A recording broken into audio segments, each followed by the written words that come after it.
Herkese merhaba arkadaşlar. BD Destroyer sahiplerinin arazına zarar veren hatalar. Birçok kişi BD Destroyer satın alıyor. Ancak zamanla gereksiz masraflar yol açabileceği bazı hatalar yapıyor. İlk hata, batarya seviyesini göz ardı etmek.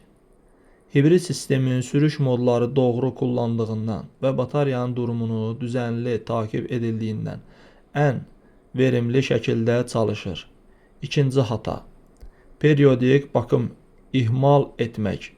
Modern bir otomobil motoru yağı, soğutma sistemini, frenler ve elektronik bileşenlər düzenli olarak kontrol edilmelidir.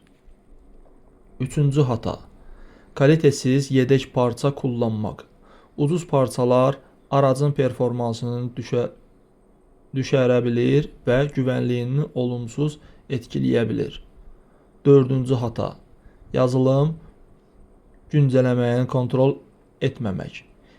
Yeni nəsil araçlarda, elektronik sistemlərdə və yazılımlar böyük önəm taşır.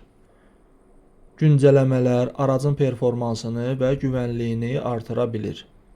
Beşinci hata, soğuk motor, aqressiv sürüş yapmaq. Həm motorun, həm də hibrid sisteminin doğru şəkildə isinməsi gərəkir. Bu nədənlə ilk dəqiqələrdə araç sakın kullanmaq daha sağlıklıdır. Sonuc, BD Destroyer texnoloji və modern bir otomobildir. Ancaq uzun yıllar sorunsuz kullanmaq istiyorsunuzsa, düzenli bakım yapmalı və aracı doğru şəkildə kullanmalısınız.